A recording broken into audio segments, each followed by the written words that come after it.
Bom, amigos, boa noite, primeiramente, a todos vocês. Eu queria pedir desculpas pelo atraso que ocorreu.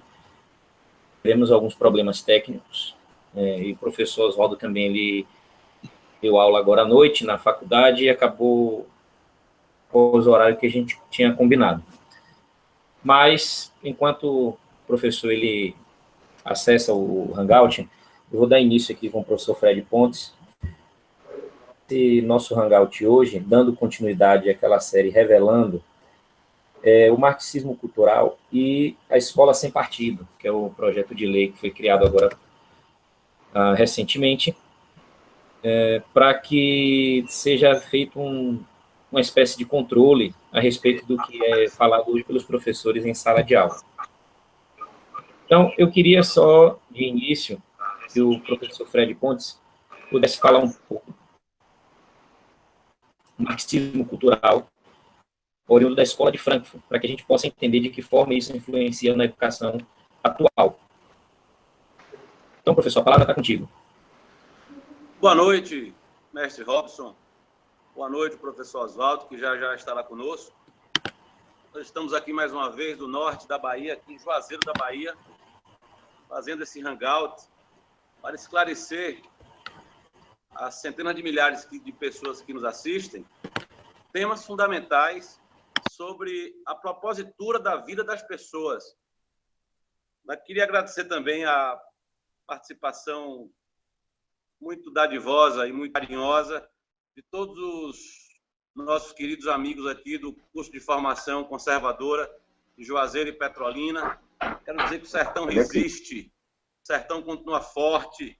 Todos nós aqui estamos imbuídos nessa causa, que é uma causa hoje de uma nação, é a causa de um país, não é só a causa de um município, de um estado.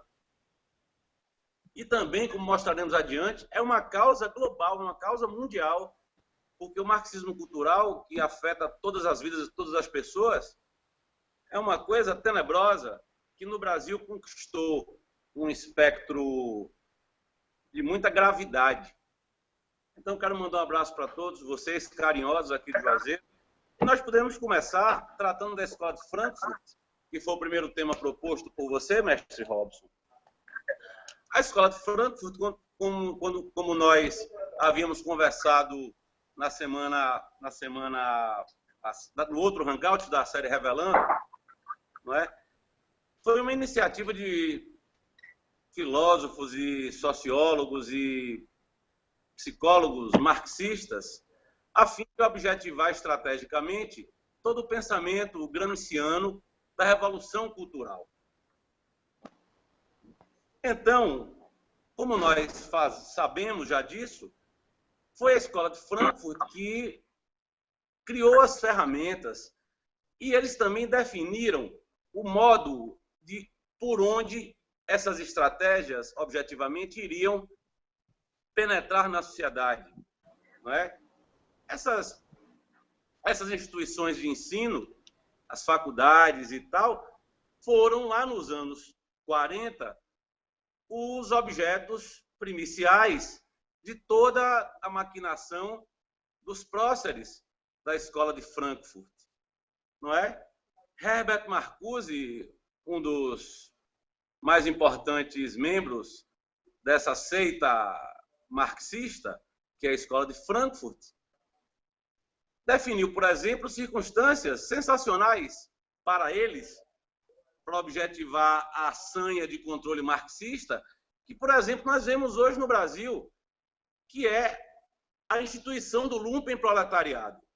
Quer dizer, quando você vê um sujeito como Dilma, como Lula, chegando à presidência da República, evidentemente que isso é o lumpenproletariado definido por Stalin ainda na União Soviética. Porque se Karl Marx dividiu a sociedade entre proletariado e burguesia, e o proletariado, depois da primeira crise do marxismo, após a Primeira Guerra Mundial, não tomou o poder, então quem tem que chegar ao poder é o lumpenproletariado, prostitutas, proxenetas, drogados, quer dizer, desobrigados de funções sociais. Esse guerreiro, esse é o tipo de gente que chegou ao poder em todo o mundo, não só no Brasil. Porque essa estratégia do Dr. Herbert Marcuse, ela, inclusive, criou a própria contracultura americana através do Woodstock. Isso tudo está lá no livro Eros e Civilização. Quem lê Herbert Marcuse vai ver tudo lá definido. Então, o sujeito que pensa que é hippie, ele não é hippie coisa nenhuma, e hippie não é coisa de americano, até porque a escola de Frankfurt é na Alemanha. Os caras simplesmente replicam na sociedade e replicam até hoje conceitos, teorias, estratégias, todas advindas dos próceres da escola de Frankfurt. Isso no Brasil penetrou na sociedade através, principalmente, da tão satanizada Rede Globo, que aí já é uma questão de dialética, que a esquerda ela é hegeliana, ela se faz através das dialéticas. Por exemplo, Dias Gomes era o maior marxista, tá certo? Autor de escolas que o Brasil já teve. Então, se você, por exemplo, encontrar novelas como Roque Santeiro, qual é a síntese daquilo? É um padre da teologia da libertação, um padre conservador, onde o padre conservador, mesmo sem saber, alimentava o mito de uma cidade, de um ícone, de um santo, que depois provou-se vivo, e o padre da teologia da libertação não usava batina, era muito progressista, se apaixonou por uma menina. Quer dizer, e se você for encontrar mais adiante, nos anos 80, uma novela chamada Bebê a Bordo, desculpe, Barriga de Aluguel, o que você vai encontrar lá? Você vai encontrar que um casal muito feliz, muito querido, eles não podiam ter filhos. E qual foi a solução para aquele momento, através da Revolução Cultural? Fazer inseminação artificial. Agora eu levanto uma questão aqui para vocês. Uma mensagem como essa, ela é colocada para a grande maioria das mulheres brasileiras porque são estéreis? Evidentemente que não. Isso é uma mudança de comportamento. É uma mudança de comportamento que nos anos 80 no Brasil foi positivada em larga escala. E hoje, quando nós chegarmos no assunto da escola sem partido aqui, nós vamos entender que não há mais doutrinação nas escolas. O que existe nas escolas é a alteração da percepção do comportamento. É uma estratégia de controle social. Outras estratégias também surgidas na Inglaterra por um grande cientista social do século XX, que foi um homem chamado Kurt Lewin. Então, a escola de Frankfurt destruiu a alta cultura brasileira com princípios gramscianos, destruiu a cultura nacional, destrói as famílias nacionais. Isso é um crime contra qualquer civilização. E é a escola de Frankfurt que objetiva, cria essas ferramentas para que essas coisas aconteçam. Então, o que nós vemos hoje é a total manutenção e permanência, a total vitória da Revolução Cultural sobre todos os prismas religiosos, morais, foram todos invertidos, completamente invertidos. Quem lê o livro do francês professor Pascal Bernardão, Maquiavel Pedagogo, compreenderá o que acontece nas escolas hoje. Não é mais doutrinação socialista, é estratégia de controle social, é alteração do comportamento das pessoas de maneira cafajeste, porque é covarde. É covarde crianças de 3, 4, 5 anos de idade, a despeito de um suposto respeito por minorias, LGBT e seja quais forem as outras, estarem sendo sexualizadas nas escolas. Quer dizer, isso é Herbert Marcuse total.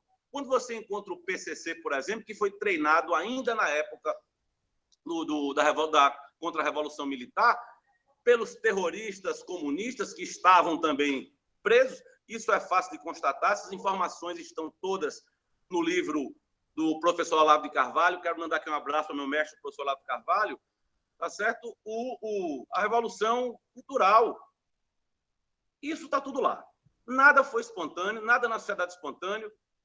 Um dos gênios da humanidade, o senhor Max Weber, já afirmou isso categoricamente. Nada na sociedade é o prazer do espontaneísmo. Somos nós, homens e mulheres, fazemos as coisas na sociedade se mexerem. Então, a escola de Frankfurt, infelizmente, até agora, Robson, ela ganhou.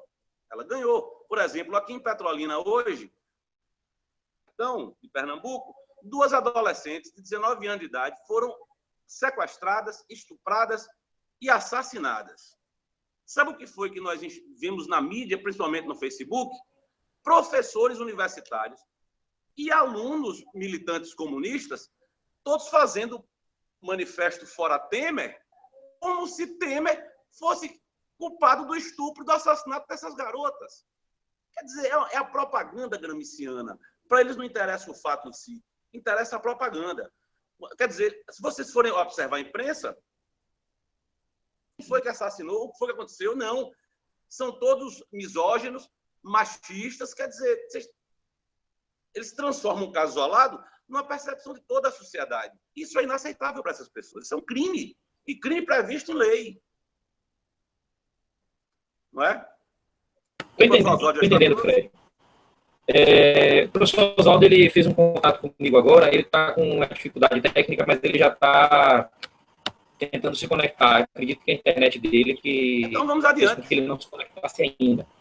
Eu queria, então, que você fizesse um paralelo da questão da escola de Frankfurt e o aparelhamento que foi feito na educação e na mídia, que é o assunto que eu também vou pedir ao professor Oswaldo para que ele fale assim que ele estiver online.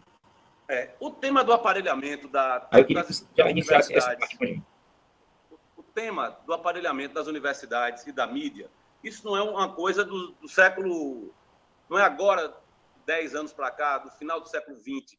Isso é estratégia de Antônio Gramsci, não é? Como é que a revolução cultural ela se espraiará na sociedade como um imperativo categórico, um mandamento divino. É a inversão da proposta de Maquiavel, do príncipe de Maquiavel. O príncipe, para Antônio Gramsci, é o ente coletivo do partido e seus catapultadores na sociedade são os intelectuais orgânicos. E eles, tá certo, essa massa falante, não é? Eles atuaram desde lá, dentro das universidades e na imprensa. Depois de um certo tempo, quando Brezhnev cria a teologia da libertação, que não é uma coisa latino-americana, isso é coisa de Bocó, tá certo? Latino-americano não é russo. Brezhnev cria a teologia da libertação e aí é uma forma de você aparelhar a Igreja Católica. E assim foi feito. Tanto que hoje o Papa Francisco, Chico Vermelho, ele é um homem que está no Vaticano defendendo essas absurdidades, porque perceba uma coisa, meu mestre Robson e todos que estão nos assistindo, de ação concreta, o manual de Che Guevara, o manual de... Não é isso. A revolução não é mais a revolução de Lenin, de Stalin, é a revolução cultural. Então, você não tem dogmaticamente ações concretas disso, dessa suposta totalidade de revolução dentro da sociedade. Ela se dá através de segmentos da sociedade. Então, é um movimento feminista, é um movimento gaysista, é um movimento abortista, é um movimento por liberação de drogas, é um movimento ecológico, essa suposta sustentabilidade, tudo isso também explicado no livro do professor Pascal Bernardin, O Império Ecológico, que é a ideologia para superar a dicotomia marxista-capitalista para o terceiro milênio, é a ideologia globalista, tá bem? Então, são esses segmentos da sociedade que perfazem hoje a revolução cultural. Qualquer padre que seja a favor do movimento feminista, ele está sendo contra sua própria fé, professando contra sua própria doutrina religiosa. Então, o aparelhamento desse segmento do Estado, que é a educação, a mídia e as igrejas, a religião, funde-se, inclusive, com os 3 pilares que o socialismo precisa decompor, derrubar, destruir, para conquistar a civilização ocidental. Aí eu vou falando sozinho, os 3, a religião cristã, a filosofia grega de Atenas e o direito romano.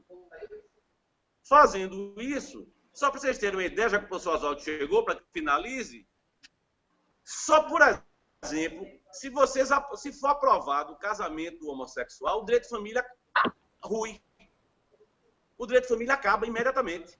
Porque para o direito de família, os papéis sexuais definidos transformam homem, mulher, casam, têm filhos, família. Se você relativiza isso, você tira do espectro objetivo da lei o aspecto dos papéis sexuais definidos, daqui a pouco 3 homens podem casar, 4 mulheres podem casar, quer dizer...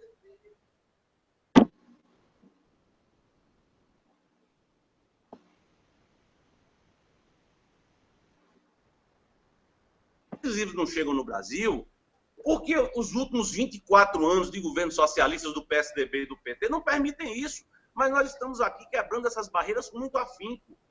Creio que tenha dado uma fala razoável sobre o assunto, mestre. Pois não, Fred. Obrigado pela sua fala. Agora, já com o professor Oswaldo Nininho, eu queria te saudar com boa noite, professor. E dizer que é uma alegria. Boa noite. Vocês estão me ouvindo? Sim, estamos te ouvindo bem. Nós iniciamos aqui a pauta de hoje falando sobre a escola de Frankfurt e a forma como ela influenciou no aparelhamento da educação e da imprensa no Brasil. O Fred já colocou o ponto de vista dele, agora eu queria ouvir do senhor qual o seu ponto de vista acerca desse assunto. Bom, vamos centrar aí porque a câmera não estou conseguindo acessar aqui, mas eu tenho e então de Carvalho, quando o Aldo Carvalho fala que o pessoal estava ilha ter certos aspectos mais evidentes da invasão do comunismo no Brasil, financiado pela Rússia, particularmente. O pessoal estava aparelhando o Estado, principalmente, e o ambiente acadêmico. Mas eu, na minha percepção,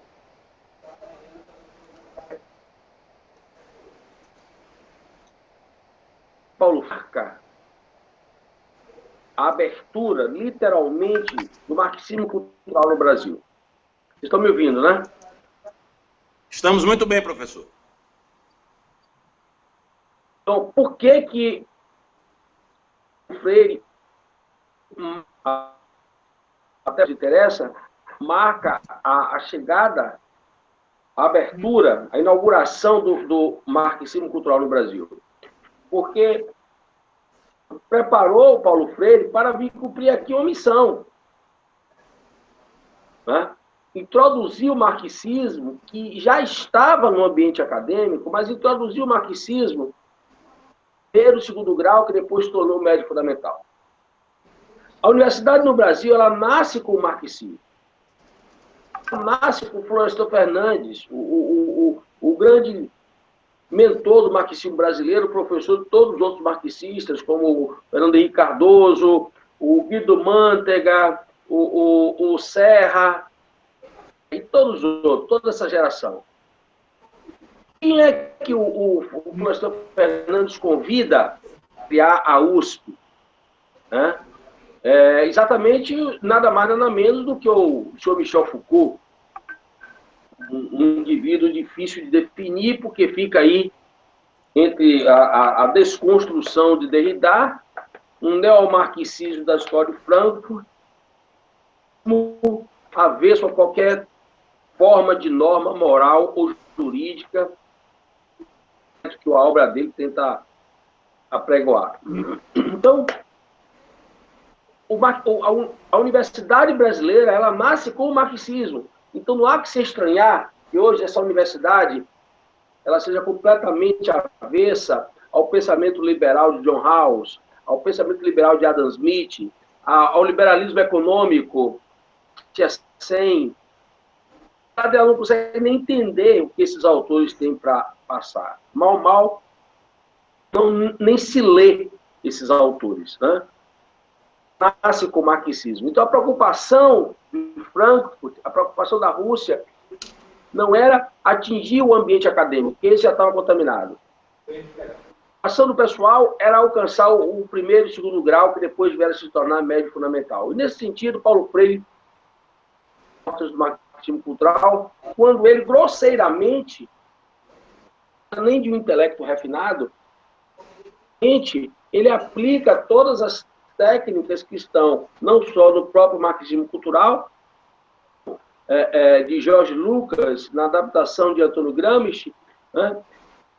mas nas próprias diretrizes lançadas pelo senhor Karl Marx e o senhor Engels no Manifesto Comunista. Né? Deixa muito claro, né? Para destruir a sociedade capitalista, você tem que destruir a família. Você tem que destruir a família pela escola. Então, daí, por exemplo, porque a agenda de gênero ela tem que entrar pela escola. Ele tem que entrar pela escola. Daí porque as próprias feministas vão defender que a família não sabe educar. Quem tem que educar é o Estado. Que, inclusive, está nos 10 mandamentos da Revolução que o Marx estabelece no próprio Manifesto Comunista. Aí, a partir de Paulo Freire, se dá realmente a chegada, a abertura do marxismo cultural. E hoje nós temos o quê? Um prolongamento desse processo em que, colocada como uma antítese do regime militar, o processo da escola ser uma antítese do regime militar, porque o universo acadêmico já era uma antítese, aí na aplicação da dialética hegeliana marxista, né? Então, a escola se torna do regime militar e com essa desculpa, com essa versão, está lutando, criando uma consciência crítica, o que é que se faz? Toda a pedagogia do oprimido para dentro da sala de aula. E se transforma a sala de aula num palco de luta de classe, aonde, como diz muito claramente, sem nenhuma sofisticação, o senhor Paulo Freire, o professor é um opressor, o professor tem um conhecimento burguês, e o aluno tem que rebatê-lo. O professor ele tem que afrontar o professor, ele tem que discordar do professor, porque o esclarecimento da alienação se dá na medida em que o aluno recusa o conhecimento do professor. A verdadeira ignorantização da população brasileira, os 3 níveis da educação. Primeiro, segundo, terceiro grau. Né? E aí você tem, então, instaurado um mecanismo de lavagem cerebral que vai resultar hoje, que é um aparelhamento, uma ideologização de partidos e ONGs através de sala de aula. Perfeito. Ok, professor, obrigado. Fred, pelo que eu estou vendo, o professor Oswaldo ele teve alguma dificuldade em relação à câmera dele, mas ele demora de aparecer, mas quando aparece também, tem que a gente sem saber o que dizer, né? Bom, o que é que acontece? Tá bom, tá? Sim, o áudio está muito bom, professor.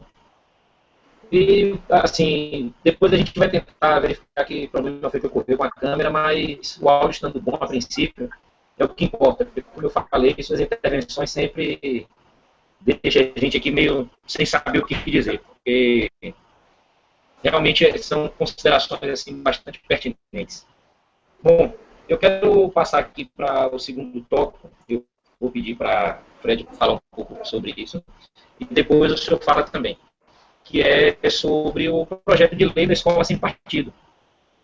As ideias que estão intrínsecas nesse projeto, quais são as determinações legais, para que a gente possa ter um conhecimento mais profundo e possa passar isso para os espectadores. Então, professor Fred, está contigo aí. Bom, Oswaldão, meu amigo, seja bem-vindo. Com você é sempre um prazer, meu mestre. Eu queria introduzir o processo da escola sem partido. Eu estou aqui com o projeto de lei... Eu me esqueci até... Pode falar, Oswaldo. Eu me esqueci até de me apresentar e de também de reverenciar, porque e com o Robson, nesse momento, você nem imagina o prazer que virá. Começaram com o negócio do equipamento, que me esqueci de dizer, de mandar um grande abraço para você, do sertão da Bahia, tá certo? Que nos segue, seus alunos, tá certo? Desculpe a falta de educação, foi uma questão que mais vamos estar com você, com esse meu amigo Robson, especial. Mas diga lá. Vamos lá. Ô, Robson, me pergunta aqui. Sim, Me sim. permita encaminhar essa pergunta rapidamente. Tudo bem. Certo?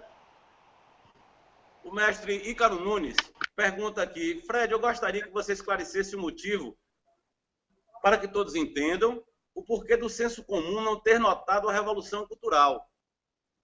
Mestre Ícaro, isso é muito simples. Uma ideologia, uma estratégia, quando ela é nítida, ela é clara, ela pode ser debatida, ela é vulnerável. Uma ideologia, uma estratégia, ela só consegue ser perfeita quando ela é invisível. No campo das ideologias, isso Eric Voegelin já afirmou nos anos 50, nos seus escritos brilhantes, que a ideologia, quanto mais invisível ela for, mais poderosa ela é. Então, eu creio que eu estou respondendo a sua pergunta. A própria exegese, a síntese do processo de revolução cultural gramsciana, ela exige, tá certo, ser um imperativo categórico, como o Gramsci escreve assim, um mandamento divino. Então, ela não poderia ser nunca revelada, porque se revelada fosse como está sendo, ela seria e será combatida. Então, acabou. O marxismo cultural tem seus dias para acabar. Nós só precisamos trabalhar em círculos concêntricos de informação para que nós consigamos destruir, alertando todas as pessoas dessa coisa, dessa barbárie intelectual que acomete todos nós de maneira ainda em grande parte invisível. Então, voltando aqui, eu estou aqui com o projetinho de lei do Escola Sem Partido, meus amigos.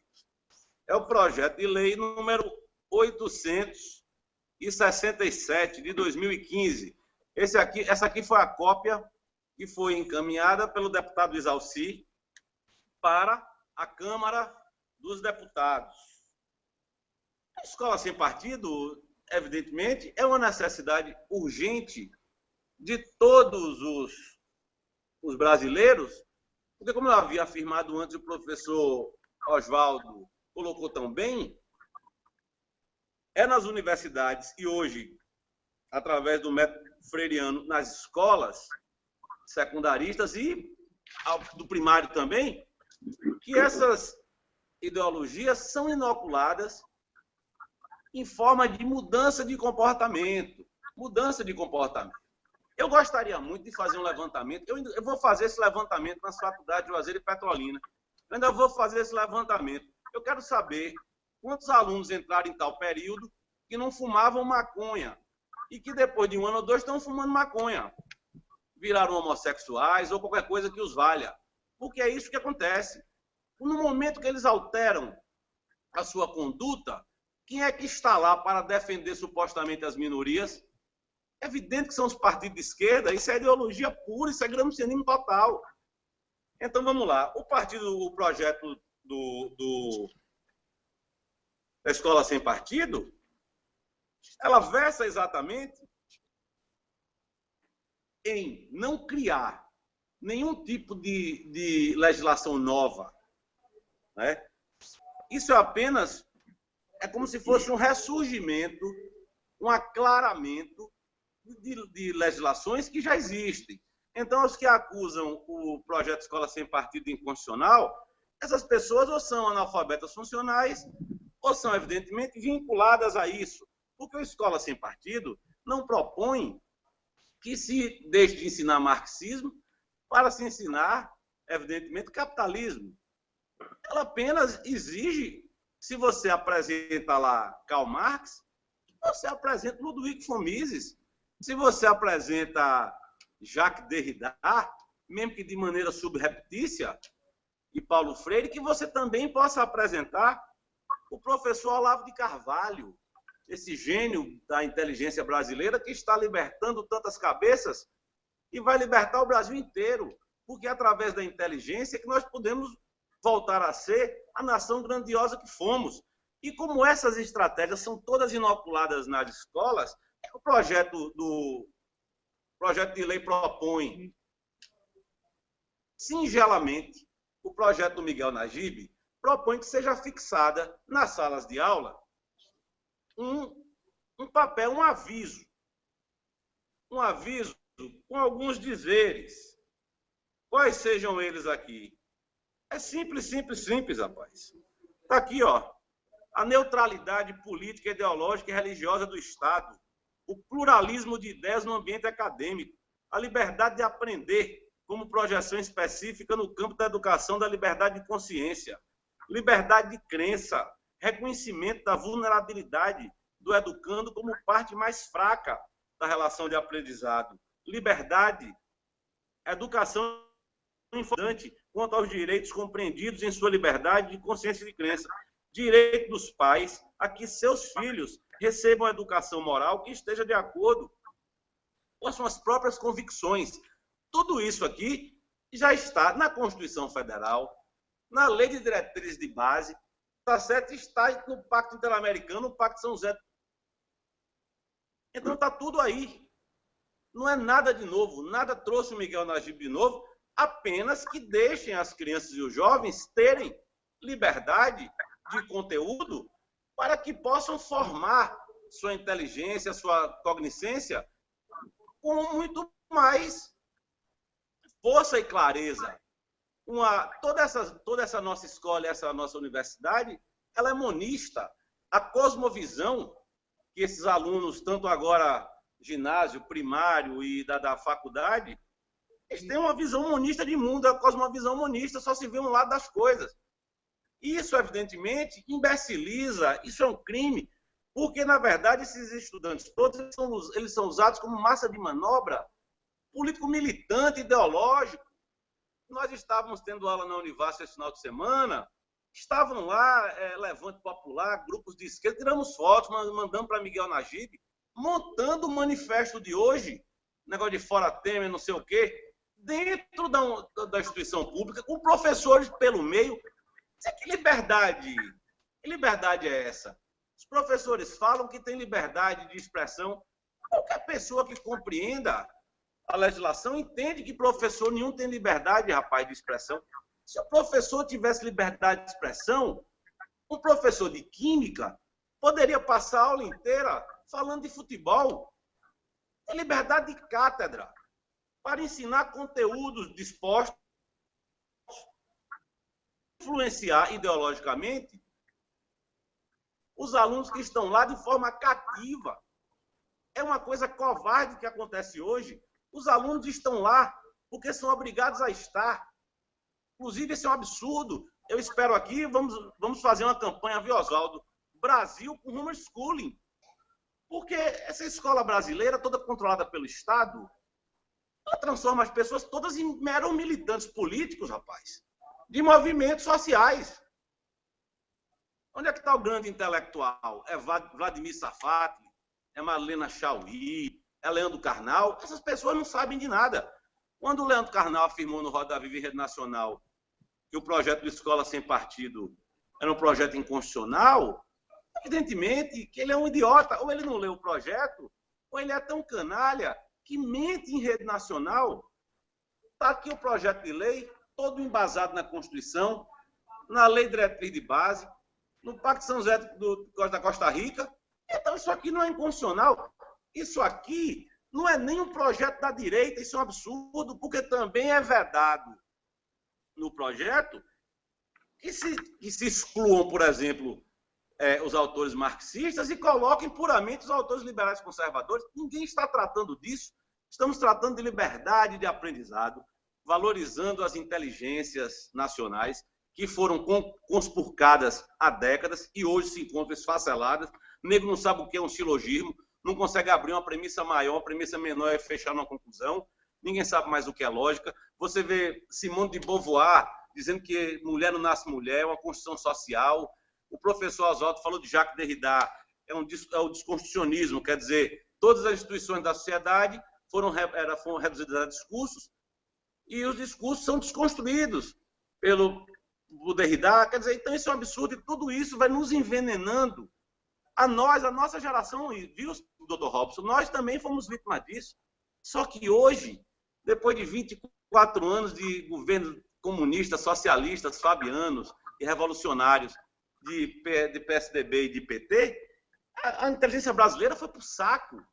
Você encontra esses apopléticos falando esses homens de mídia, professores universitários. Para concluir, eu vou dizer aqui, o negócio é tão sério que agora, esse mês, na UPE de Pernambuco, em Petrolina, vai ter um debate escola sem partido. Eu fui proibido de entrar lá. Me proibiram, tá certo? Quer dizer, o corpo docente diz que não, Fred Pontes não pode participar desse debate. Quer dizer, censura, e eles que defendem a pluralidade das ideias, a liberdade nenhuma. Isso é dialética hegeliana total. Os alunos, inclusive, que sofrem lá, que não são a favor dessas ideologias esquerdistas, sofrem bullying dos outros. Vários nossos aqui, guerreiros, tá certo? São perseguidos por professores nas universidades e no ensino médio. Os próprios alunos com camisa de Che Guevara, com camisa de Karl Marx, qualquer coisa que o valha, tá certo? Então, vamos lá. O projeto de lei Escola Sem Partido é uma exigência, tá certo? Para a inteligência nacional. Isso, eu não quero entrar no problema de quem é contra ou quem é a favor. Eu estou dizendo apenas que ou se faz isso, que é apenas uma singela resistência ainda, e eu vou explicar para concluir por quê, e o professor Oswaldo vai sacar isso e todos estão achando na hora, porque, por exemplo, eu conversei com o Miguel Nagiba em Salvador, eu disse a ele, professor, doutor Miguel, tudo bem, nós vamos conseguir implantar o Escola Sem Partido, só que tem um problema, os livros, os títulos essenciais para que se faça essa contraposição de cosmovisões, eles não existem. Eles não estão no MEC. Eles não estão nem nas livrarias. Quer dizer, é uma exigência total. Nós vamos lutar por isso, aqui no sertão, aí na capital, em todo o Brasil, para que seja implantado escola sem partido, porque isso é exigência. Alunos não podem mais ser vilipendiados da sua ética judaico-cristã. Não pode o crucifixo, mas pode terreiro de candomblé. Eles levam candomblé para dentro da escola e acham que isso aí é o quê? Isso está vedado constitucionalmente. Está lá no Pacto de São José do Costa Rica. Os alunos, os pais têm o direito que os alunos sejam ensinados com suas próprias doutrinas religiosas. Não é possível, isso é um crime. Então, muito obrigado. Está aqui dado o recado sobre a Escola Sem Partido. Bom, antes de passar a palavra para o professor Oswaldo, eu queria só avisar quem está nos assistindo que quem quiser fazer qualquer pergunta para você, o professor Oswaldo, é só colocar a pergunta nos comentários do vídeo que a gente está lendo aqui para passar esses questionamentos para vocês. Eu queria agradecer a todos que fizeram comentários, mas eu queria ler um comentário aqui de David Jackson, que ele diz o seguinte, que os alunos do ensino médio precisam aprender a refutar esses professores esquerdopatas. E aí eu vou complementar e até responder de uma certa forma o comentário dele, porque eu concluí meu ensino médio há 15 anos atrás. E Lula ainda estava prestes a assumir o poder, né? Mas, assim, nessa época, quando eu tentei em sala de aula questionar um professor de história, eu realmente, como você falou, eu sofri bullying, eu fui rechaçado pelo professor. Há 15 anos atrás, numa época em que o PT não estava no poder ainda, eu fico imaginando como é que a sala de aula não deve estar hoje. E olha que eu fui aluno de escola particular, de pessoas com um poder aquisitivo relativamente alto, se comparado ao restante da população. E isso ocorreu, eu fico imaginando na escola pública de hoje. Tá? E agora eu queria então passar a palavra para o professor Oswaldo para que ele possa fazer suas considerações a respeito do projeto de lei da Escola Sem Partido. O professor, está contigo. Está me ouvindo aí, tranquilo, né? Sim, sim, estamos ouvindo bem. Então, vamos lá. Eu ia comentar exatamente o segundo artigo que o Fred comentou, eu tinha pontuado aqui, porque como o nosso momento é curto, o projeto todo. Verdade. Então, melhor ainda, porque como o Fred já esboçou esse primeiro e o segundo artigo, né, já me poupa esse tempo. Mas é exatamente isso, né? Neutralidade política, ideológica e religiosa dentro de sala de aula. Isso é que é a essência da questão. O Fred colocou muito bem, né? O senhor Leandro Carnal, que, na verdade, são perfis que se aproveitam do caos intelectual e da ignorância, mesmo aquelas que estão na universidade, nas escolas, entendeu? Também professores. É nesse ambiente que homens como o senhor Leandro Carnal faz. Quer dizer, você vê o Brasil chamar um cara desse nível de cultura dentro do Brasil para o Roda Viva. Estou até preocupado, porque se me chamarem também, eu já não vou mais nem considerar um troféu. 10 anos atrás, se me chamasse por Roda Viva, eu ia botar uma placa aqui na minha sala, todo mundo que passasse ia ter que dizer amém. Dúvidas. O cara dizer da direita, em sala de aula, pô, velho, alguém tem que ir para o hospital psiquiátrico, ou eu ou ele, porque, aí, em primeiro lugar, que não existe direita no Brasil. Segundo, que a ideologização em sala de aula, ela já alcançou tal ponto, formações profissionais, que simplesmente se tornaram verdadeiros movimentos revolucionários. Você já não ensina profissão, você ensina revolução. Exatamente. Os cursos de direito estão caminhando para isso. Para esse ponto, para isso. Né? Mas existem outros cursos que já se transformaram nisso. Os cursos de serviço social já se tornaram verdadeiros movimentos revolucionários. Tá certo? Então, o que acontece? O Enem e o Enad. O que é o Enem e o Enad? O Enem e o Enad é uma forma de você unificar o pensamento, de você unificar o raciocínio, de você unificar a ideologia. Ideologização, somos nós, com cidade de direita, que estamos vendo coisa, estamos tendo alucinações, né? Não é possível, né? Não é possível que um professor ele só vá para a sala de aula ensinar aquele autor ou a ideologia daquele autor que ele considera como sendo válido. O professor não tem esse direito. O professor ele tem que estar aberto ao conhecimento e passar as informações de acordo com a necessidade. Só que da necessidade do ambiente, da necessidade do contexto, da necessidade do mundo que nós estamos vivendo. Só que o que acontece é que o MEC, que é a grande catedral diabólica da ideologia marxista no meio acadêmico brasileiro, também ousou adentrar pelo universo do ensino médio fundamental. As secretarias estaduais e os municípios pouco mandam escolas municipais e estaduais. As diretrizes são lançadas pelo MEC. Ou seja, isso significa dizer o seguinte, em poucas palavras, que ninguém tem competência para dizer como educar, senão os burocratas marxistas de Brasília. Então, o que nós estamos vivendo é um stalinismo pedagógico. Não há outro adjetivo. É um stalinismo pedagógico. Só pessoas do tipo de Dona Marilena Chauí, que inclusive tem erros graves de definição de conceito nos seus livros. Ninguém lê os livros da Dona Marilena Chauí. Inclusive, ela tem sérios erros nos livros dela. E só no Brasil começa a fazer sucesso, né? Então, são essas pessoas que estão traçando o projeto de ensino para as novas gerações.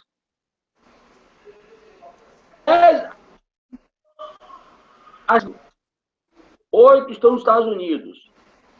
Os estão na Inglaterra. Nenhuma adota Paulo Freire. Por quê?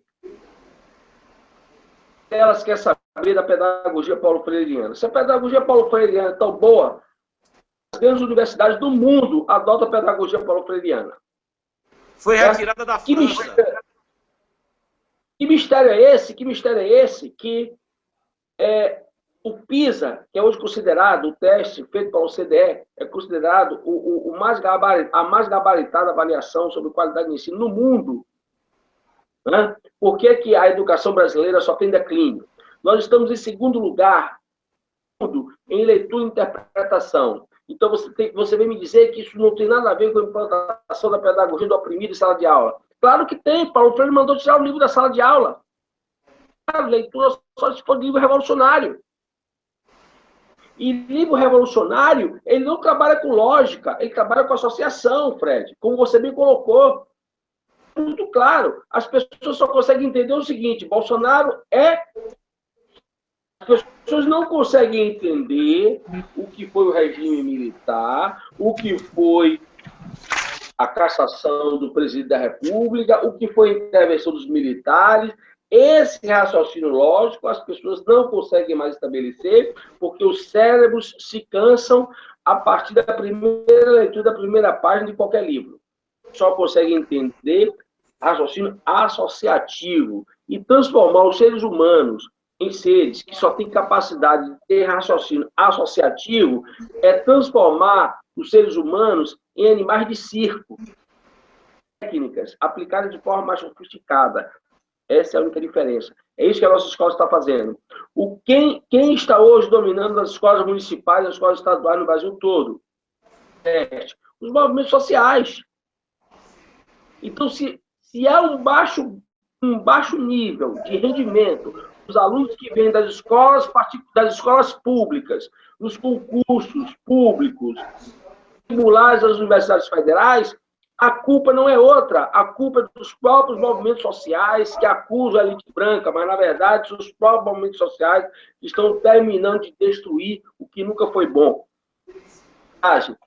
O ensino privado brasileiro, o ensino brasileiro não é referência em lugar nenhum do mundo. Então, quando você diz que você tem um ensino público pior que o ensino privado, objetivos para falar sobre isso. Quem tem culpa nisso? É a elite branca? Não. São os movimentos sociais que entraram nas escolas, que comandam as escolas hoje. A movimentos sociais. Os movimentos sociais são para a escola para falar de revolução. As que estão na ENAD, veja as questões que estão na ENEM, que são todas elas com forte conteúdo ideológico. Do primeiro e segundo grau, agora fundamental e médio, como passar aí também nas universidades. Né? Você cobra você tem que ser contra a propriedade privada, você tem que ser contra o capitalismo, defender as ideias que estão no PNDH3. Isso que traz aqui o projeto de lei da escola sem partido está incomodando muito, porque, como disse o Fred, são incipiente. O pessoal está transformando isso numa bomba atômica porque está com medo.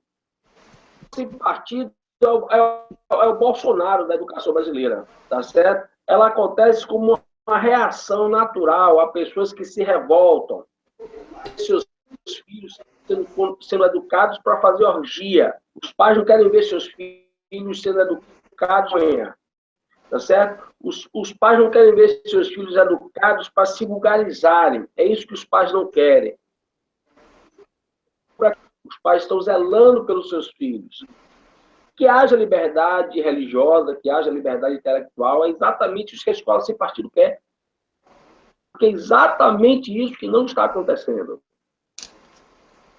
Há uma afronta ostensiva e clara contra o Ocidente. Isso tem uma parte bastante dessa manipulação ideológica nas escolas. Moral cristã a partir exatamente das escolas. Cursos de pedofilia que o senhor Jean Williams foi buscar da sexualidade do senhor Michel Foucault, história da sexualidade, defende a pedofilia. Grécia e Roma, as crianças praticavam sexo com os adultos, que hoje não praticam. Que para mudar isso, basta mudar o discurso. O senhor Michel Foucault defende a pedofilia e o senhor Jean Williams não faz nada mais, nada menos, porque ele não tem raciocínio muito avantajado para ir além disso, senão reproduzir o discurso do senhor Michel Foucault. Também o MEC exige que o Michel Foucault, de criminosos, inclusive defensor de parricidas, esteja em todos os cursos de direito, não por a coisa mais fantástica do mundo, ler e punir, já lido e compreendido metodologicamente e alunos, tá certo? Porque a turma de estudar o autor, a obra do autor, se lê introdução e se passa, entendeu? Acontece muito acabado para se fazer com que as que elas saiam com raiva, elas verdadeiras guerrilheiras urbanas, e não o modelo que saíam da escola e da universidade em busca de um bom emprego, de um bom trabalho, uma coisa de útil ao país. Para essa ideologia mudou por quê? Por quê? Porque nós estamos aqui inventando coisa, o carnal está enganado.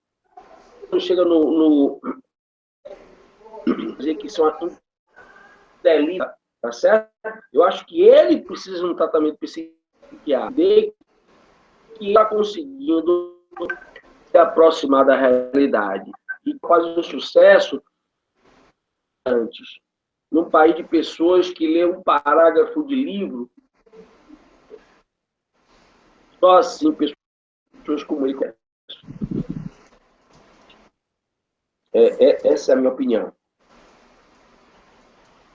Professor Oswaldo, queria agradecer novamente pela sua fala. E a gente vai passar agora para o último tópico do nosso hangout de hoje. Mas antes, eu queria ler mais um comentário que eu achei bem interessante aqui, da telespectadora Su Rodrigues. Eu mando um abraço para ela, inclusive. E ela diz o seguinte, que participou de um debate sobre escola sem partido, e que alguns professores se mostraram indignados, dizendo ser um absurdo as possíveis penas atribuídas a quem descumprir a lei. E, a partir dessa observação, ela levantou o seguinte questionamento. Se o professor diz que não ideologiza, por que ele está com receio das penas? E realmente é um questionamento interessante e eu vou concordar com ela nesse aspecto. Se o professor acha que o que ele está fazendo é correto, que ele não está impondo nenhuma ideologia para os alunos, por que ele vai ter medo da possível pena que ele vai ter em relação a essa lei? É algo bem interessante, assim, para que a gente pudesse até questionar a esses professores que são contrários à lei. Mas, dando seguimento, eu queria passar aqui para o último tópico, o horário já está um pouco avançado também. Eu queria, Fred, que você pudesse nos expor a questão da liberdade de opinião versus doutrinação. Até onde vai a liberdade de opinião do professor em sala de aula e a partir de que momento isso se torna uma doutrinação? Ele estaria extrapolando essa liberdade de opinião que ele tem.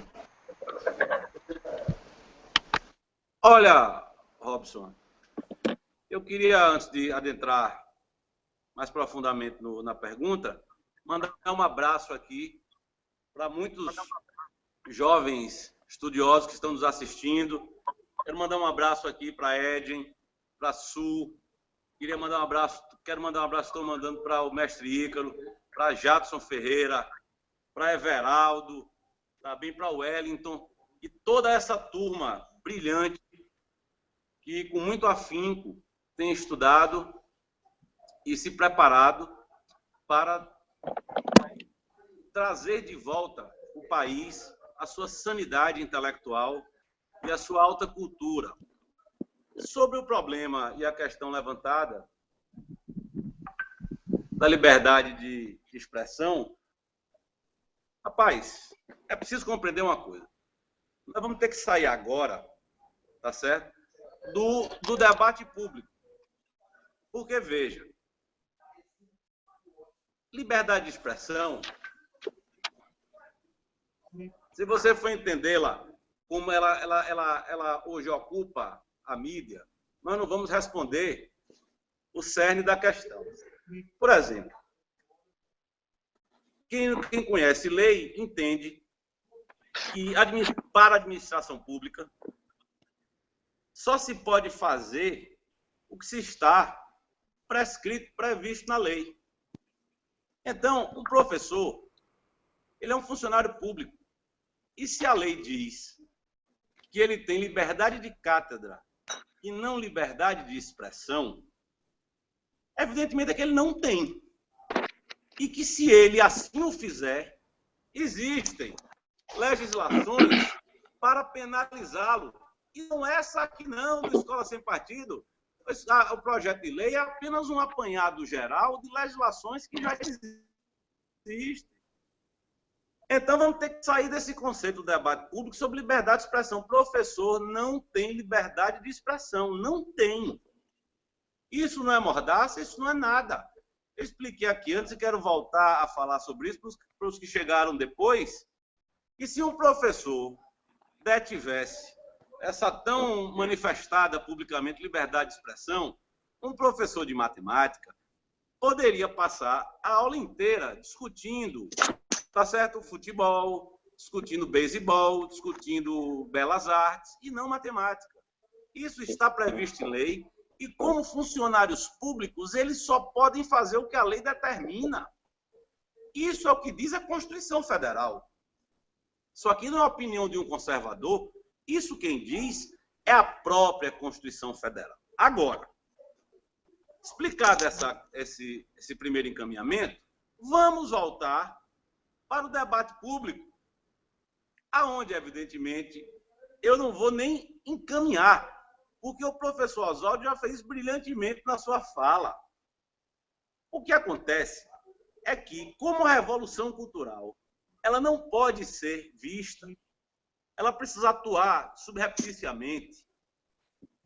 Processos como esse, hangouts como esses, livros como os que hoje nós temos no país para estudar, intelectuais já que debatem isso, alunos, estudantes, curiosos, o próprio Jair Bolsonaro, não é, que em 2018 fará um debate dentro do que é a verdadeira política, porque Aristóteles, na verdade, Eric Wegelin, traz uma máxima de Aristóteles que é muito simples.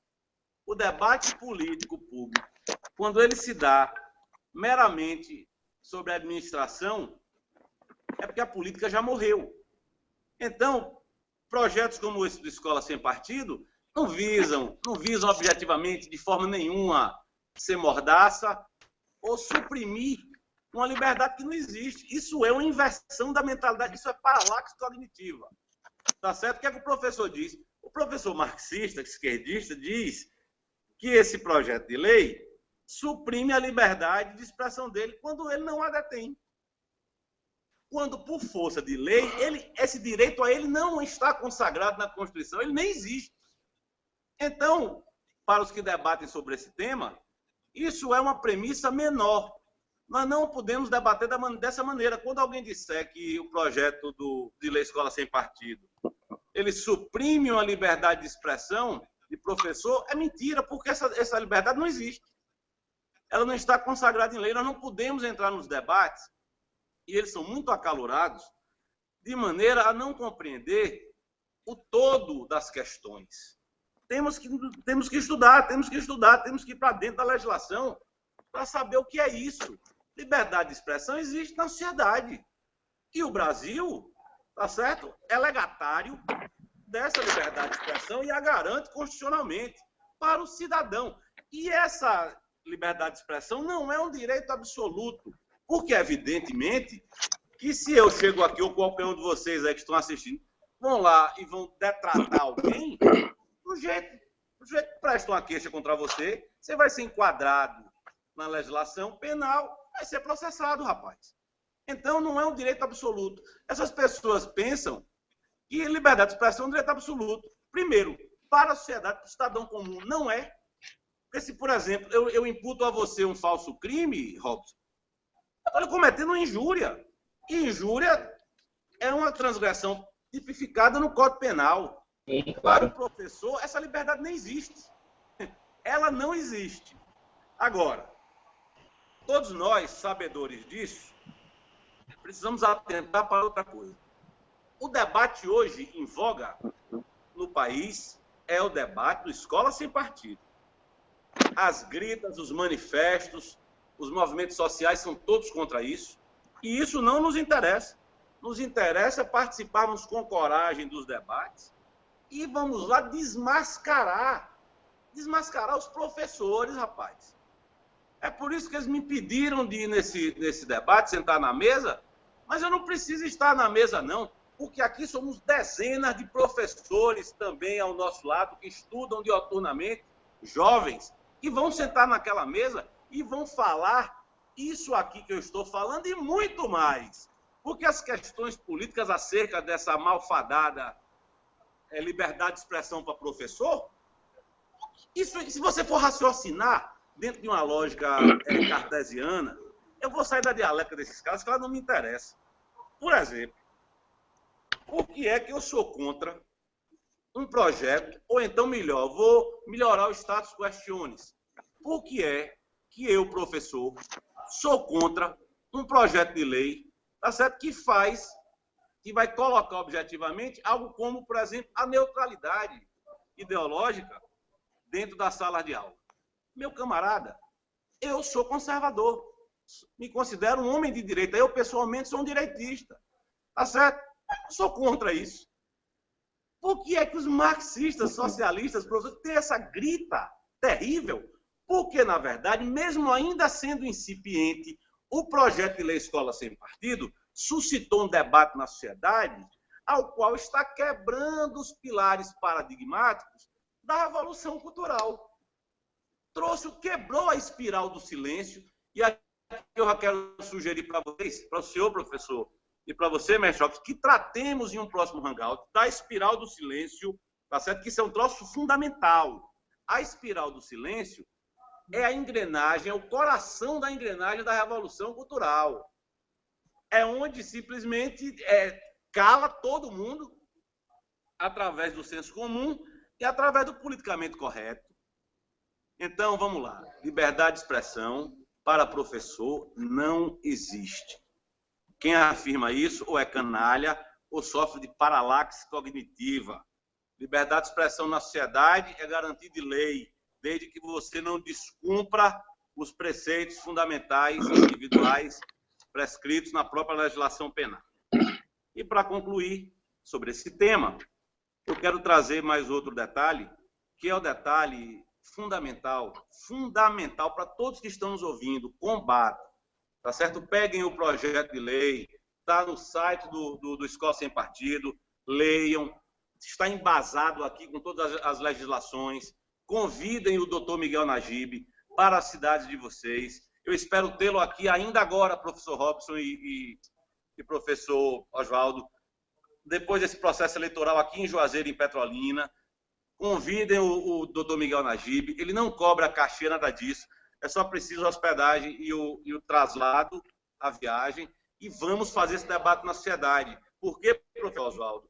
A única coisa que fere de morte a revolução cultural é o debate público. Nós precisamos nos capacitar intelectualmente, ocupar os espaços do debate público e colocarmos as premissas fundamentais corretas. Só dessa maneira nós vamos conseguir, pelo menos, rachar o processo de revolução cultural. Se pretende, foi forjada para ser hegemônica.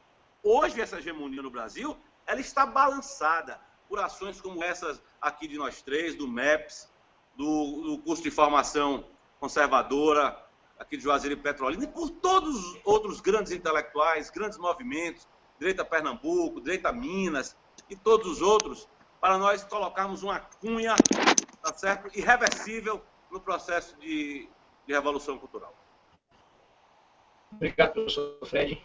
Antes de passar a palavra para o professor Oswaldo, eu queria só fazer uma observação a respeito do que o professor Fred citou da Constituição. Eu observei o seguinte: quando a gente fala em liberdade de expressão, essa liberdade é um direito garantido pela Constituição a todo e qualquer cidadão brasileiro. Mas a gente precisa observar que, a partir do momento que o cidadão ele entra na sala de aula, ele sai da condição de cidadão para se tornar um profissional da educação, ele se torna um educador. Então, é como você mesmo disse, professor, essa liberdade de expressão ela não existe, porque ela é garantida ao cidadão e não ao educador que está na sala de aula. Então, agora eu passo a palavra para o professor Oswaldo para que ele possa também nos brindar com sua visão a respeito desse assunto. Bem, tá me ouvindo aí tranquilo, né? Sim, sim.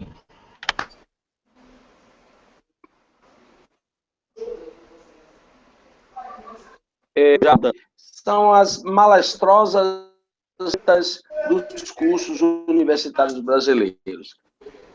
Estamos atrasados, né? Ele já criticava as emendas dos cursos universitários desde o século XIX. E aqui Nietzsche não foi nenhum santinho. Eu não estou aqui citando Nietzsche como exemplo de ética e moralidade. Eu só estou querendo mostrar a desatualização. Né? Por que existem emendas? Porque os cursos são medíocres. Existem emendas porque nós não temos professores pesquisadores. Se você chegar nas grandes universidades americanas e europeias que geram os grandes prêmios Nobel, os professores não seguem metas. Por quê? Porque eles são professores pesquisadores e você vai ser aluno daquele professor pesquisador porque você se interessa pela pesquisa dele. Muito simples. Tá certo? Aqui no Brasil, como professor pode ser um sujeito preparado, pode ser um amante, pode ser um amigo, pode ser qualquer diabo desse aí. Então, o que acontece? É preciso ter uma ementa todo mundo, porque agrada ao professor incompetente e agrada também ao MEC, que está padronizando com isso toda uma forma de pensar no Brasil todo, que, como eu já disse, se expande já agora também pelas escolas de fundamental e médio. O Fred colocou uma coisa extremamente importante, porque da mesma forma que o Fred é censurado, eu sou também inclusive por colegas que colocam, inclusive, alunos contra mim, turmas inteiras contra mim, etc, etc, etc. Os marxistas, eles tentam, principalmente na área jurídica, o pessoal progressista tenta, de toda forma, produzir um direito habermasiano no mundo jurídico brasileiro. Eles pensam que isso nunca irá alcançar eles, é verdade. Elas estão baseadas na teoria do senhor Jürgen Habermas, né? na concepção de um novo espaço público não governamental do senhor Jürgen Habermas. Só que eu não vou me adentrar nisso, mas é importante citar essa questão, porque as redes sociais, baseadas na teoria, na aplicação do senhor Jürgen Habermas, da Escola de Frankfurt, as redes sociais foram criadas para mobilizar a revolução, agora estão sendo utilizadas contra a revolução.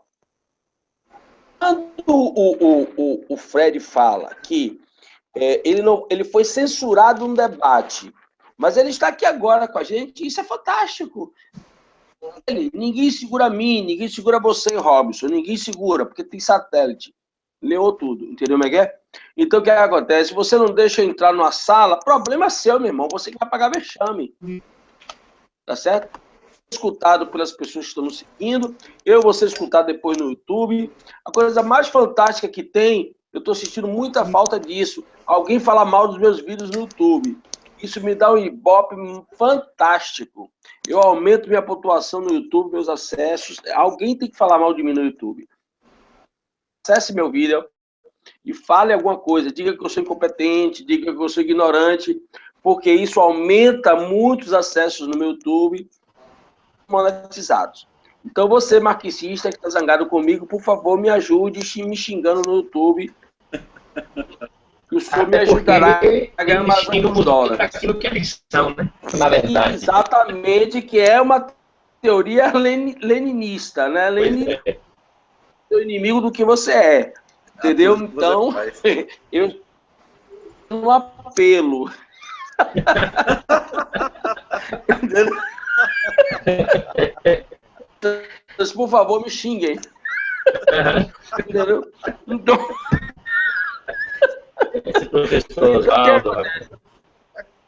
Então, essa questão é extremamente importante, porque a reação da escola do partido não é censurar ninguém, porque se fosse uma censura contra, de pronto, a escola do partido no raciocínio muito raso, equilibrar o debate. É que o aluno só tenha acesso do professor revolucionário. Claro que existe, como a lei coloca muito bem aqui, sobre a questão da vaidade do educando. É claro que eu, como adulto, eu estou diante de uma pessoa vulnerável, não só pela idade, mas também pelo conhecimento. Conhecimento do que o meu aluno. E na medida em que eu simplesmente uso o meu status, o meu poder não só legal, mas psicológico, a minha influência psicológica sobre o meu aluno, e tento introduzir nele apenas um tipo de conteúdo, eu estou fazendo na sala de aula lavagem cerebral. É exatamente isso que a Escola Sem Partido está alertando. Não vai fazer nenhuma grande revolução no Brasil, mas ela incomoda. Ela incomoda. Ela incomoda porque a hegemonia esquerdista está ameaçada. O discurso neomarxista, o discurso revolucionário, ele já não é hegemonia. Ele está ameaçado. Essa ameaça quebra a hegemonia. E como essa ameaçada, ocorre a reação. E nada como fazer de novo a técnica da associação e não da cognição. Ao invés de você levar o aluno ao raciocínio, você leva o aluno à associação. Escola sem partido é igual ao militarismo, é igual ao Bolsonaro, é igual à repressão, é igual à censura. Raciocínio mais equivocado. Para falar a verdade, isso nem é raciocínio, isso é associação. É bom lembrar que o nosso cérebro tem dimensões, a dimensão cognitiva e a dimensão associativa. Homo sapiens, o que nos fez realmente animais destacados do restante da natureza foi a capacidade de cognição. Se em sala de aula o professor não desenvolve o raciocínio, apenas a associação, e nesse sentido a pedagogia paulo-freireana abre todo o contexto para isso, está me reduzindo a um animal. O professor está trabalhando no meu cérebro dimensões ancestrais. Ele está me levando a trabalhar o cérebro primitivo e não a dimensão do cérebro sapiens. Cérebro que me fez me tornar um homem do raciocínio, um homem da sabedoria, porque um homem do raciocínio. A ideologia, como ela é um discurso falso, segundo a própria Hannah Arendt, ela é um discurso que distorce a realidade em função de um objetivo, ela me leva necessariamente a fazer associações e não a estabelecer raciocínios. A ideologia revolucionária, onde isso está muito mais flagrante. Então, que Freire coloca, de nós trazermos essa questão para o debate público, na verdade, nós estamos utilizando a mesma estratégia revolucionária, inclusive empregada pelo senhor William Reich, no livro Revolução Sexual, onde ele diz que para transformar o mundo numa orgia, deveria se levar o íntimo para o público. O público, exatamente para extinguir o público. Desculpe, para extinguir o privado. Então, vamos trazer, de fato, esse debate da escola sem partido para o público. Será que a juventude está aceitando unanimemente essa lavagem cerebral que está sendo vítima nas escolas e nas universidades? Se está aceitando isso unanimemente, por que eu tenho 100 grupos? Eu tenho 100 grupos no meu Facebook, eu participo de 100 grupos fechados, 100, uma centena, que se proclamam como direita e que, de fato, só publicam assuntos, temas, etc., etc., sobre direita. E são grupos com 1.000 pessoas a 15.000 pessoas. Não são grupos com 20 pessoas. uma insatisfação no Brasil com relação a essa lavagem cerebral, em que todo mundo tem que fazer orgia, fumar maconha, entendeu? E andar nu na rua para ser feliz. Essa ideia de que fumar maconha e dar a bunda para ser feliz, isso tá ficando muito sacal, velho. Não existe mais espaço para isso. As pessoas querem ter suas vidas, as pessoas querem ter sua liberdade, querem ter sua liberdade sexual, mas isso não implica vulgaridade. Vulgaridade faz parte de uma estratégia para destruir a cultura ocidental de base judaico-cristã. Eu sou a favor da liberdade, de consciência e de expressão. Eu acho que as pessoas têm que ter a sua capacidade de escolha, não seja uma imposição da sua escolha às demais pessoas. De aula, o que ele tem feito é o seu modo de vida, a sua ideologia, e impor ao seu aluno a sua professor com 25 anos de carreira, digo você, isso eu não tenho direito. E é nesse sentido que o Fred está falando, que nesse sentido eu não tenho essa liberdade de expressão. Eu não tenho o direito de impor o meu modo de ser. Eu tenho obrigação, quando o meu aluno me traz questões, se eu sou realmente preparado, para ele todas as questões que ele me traz. Ao meu aluno o meu modo de ser, impor ao meu aluno o meu time de futebol, então, isso é autoritarismo, isso é ditadura realmente, isso é lavagem cerebral, isso é problema psicológico, isso é um complexo de inferioridade, isso é uma série de questões que os adjetivos... Boa noite. É isso aí. Muito obrigado pela sua fala. Bom, a gente chegou ao final de mais um Hangout da série Revelando. Eu queria agora dar 2 minutos para cada um de vocês que pudessem fazer as considerações finais. E aí eu fecho fazendo os agradecimentos finais. E por hoje a gente fica por aqui. Professor Fred, por favor, 2 minutos para as suas considerações finais. Vamos lá. Agradecer a você mais uma vez, mestre Robson, essa iniciativa, não é?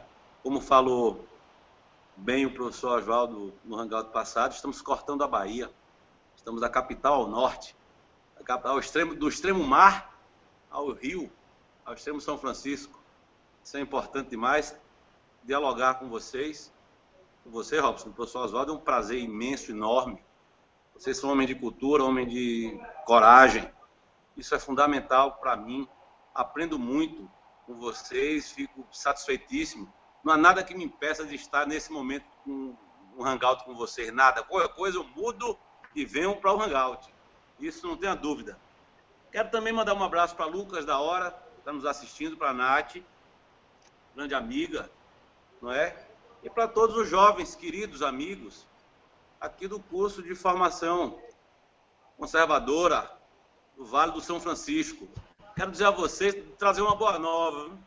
Nosso grupo aqui já está gerando filhotes. Filhotes, uma coisa importante. As meninas, as jovens aqui intelectuais, criaram um grupo Pro Família Elo Vida. Nós vamos estar aí, a partir do próximo mês, nas igrejas, nas escolas, tratando de temas como o aborto, como a gravidez precoce na adolescência. Então, essa ideia foi de Suelaine, eu quero mandar um abraço forte para ela, dizer que estamos juntos, tá bem? Brevemente vamos fazer um hangout aí com o grupo Pro Família Elo Vida, para divulgar essa ação tão importante aqui no Vale do São Francisco, aqui no Sertão. E minhas considerações finais, tratam disso, trata da escola sem partido, da necessidade extenuante de não pararmos, né? O professor Olavo Carvalho tem uma frase que é fantástica. Quando você começar a bater no movimento socialista, não pare, porque se você bater, você vai apanhar.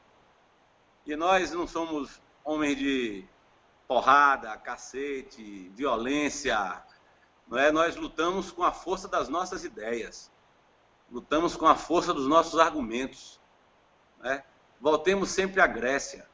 Vamos aprender com Aristóteles, com Platão, com Sócrates, as bases formais da argumentação retórica, da lógica, da dialética, pois somente assim poderemos raciocinar fora do mar de lama conceitual ideológico terrível que tende a se procrastinar e destruir as mais lídimas inteligências do povo brasileiro.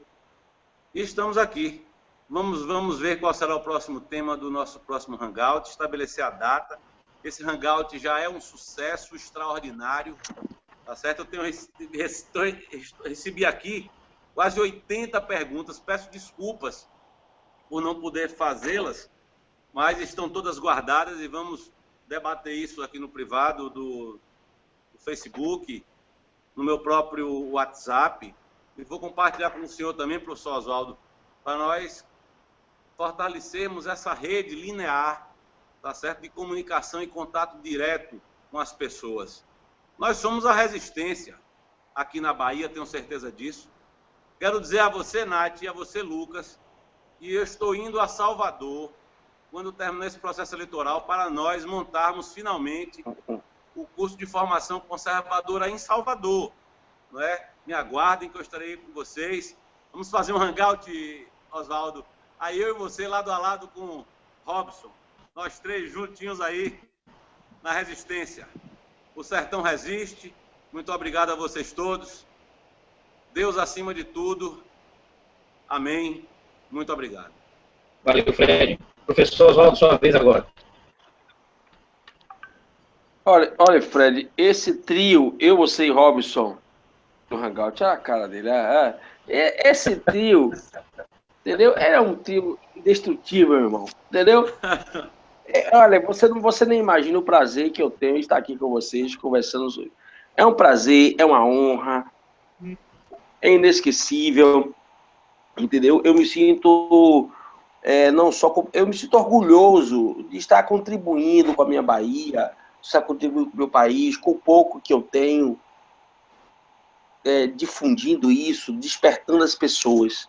O que eu quero dizer também é o seguinte, que a gente poderia pensar algo para o próximo Hangout, seria apenas uma humilde proposta, algo em torno de ideologia e o raciocínio revolucionário. Como é que está essa questão da ideologia, que é um conceito à parte, e como é que o movimento revolucionário se apropria da ideologia e constrói um discurso, porque eu acho que é importante para as pessoas, eu tenho feito isso em alguns vídeos no meu canal, terem a lógica do pensamento revolucionário, para que elas entendam, por exemplo, por que o cara acha bonito cuspir os outros, né? Por que o cara acha bonito ser corrupto, ele acha bonito se aproveitar dos benefícios da Lei Rouanet. Como é que funciona a psicologia do revolucionário? Eu acho que seria uma coisa que a gente poderia, apenas uma proposta, você também pode trazer as suas, pode negociar isso. Em termos de primeiro, enfim, eu sou um cara que eu acho que o importante é que essa ideia nossa do revelando, ela tem que permanecer, isso é o mais importante, certo? Eu queria trazer aqui também, que eu acho importante, que é a participação dessas pessoas, né? Você está falando aí de 80 perguntas, vamos trocar essas ideias mesmo, porque a partir da demanda das pessoas que nos estão seguindo, nós vamos também propondo temas porque o objetivo aqui é levar o conhecimento que nós temos para eles.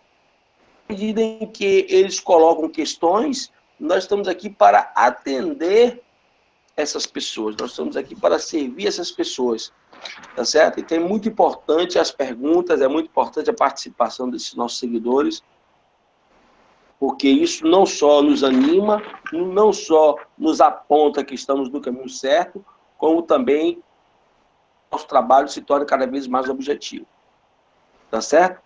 Então, vamos continuar o nosso trabalho, diz muito bem dito, né? Deus acima de tudo, porque eu sou homem que é de Deus, a minha vida é regida pelo Senhor da Bíblia, tá certo? E essa é uma vontade de Deus contra essa implementação desse plano satanista nesse Brasil, nessa América Latina, porque foi-se martelo representar o operariado do campo e da cidade. Foi-se martelo é um símbolo satanista que representa morte e destruição. Valeu, professor Oswaldo. Pois muito Queria bem. agradecer a todo mundo que nos assistiu aí e pedir desculpa pelo atraso no início. Não foi por conta realmente de um problema técnico que eu tive aqui. Robson. Pois não? Robson. Estou te ouvindo. Eu queria só colocar mais uma questão rapidinha. Que a turma está me pedindo aqui para reiterar a denúncia contra o diretor da UPE, que veio até aqui a UNEB, saiu de Petrolina, veio a Juazeiro, tá certo? Adjetivar e qualificar jovens do nosso grupo, nos chamando de fascistas, nazistas, reacionários, e informar vocês todos que existe, eu vou trazer no próximo Hangout, a decisão judicial. O Olavo de Carvalho postou essa semana que um juiz aqui no Brasil deu ganho de causa a uma pessoa Exato. que foi qualificada ou desqualificada por um revolucionário nesses termos, chamado de fascista e tatatá. Quero dizer a vocês que, se fizerem isso com vocês, processem a pessoa imediatamente. Esse tal diretor, nós já mandamos aqui um calhamaço para Miguel Najib, e ele vai estar entrando judicialmente contra esse diretor dessa faculdade. Sim, eu vi essa situação. Vale lembrar isso. Tranquilo. Eu vi também a postagem que o Olavo fez. Mas aí, então, um beijo só grande. para a gente finalizar, eu agradeço a todos vocês. Um grande abraço a todo mundo que nos assistiu aí. E até o próximo. Valeu, Oswaldão. Um abraço, meu irmão. Um abraço.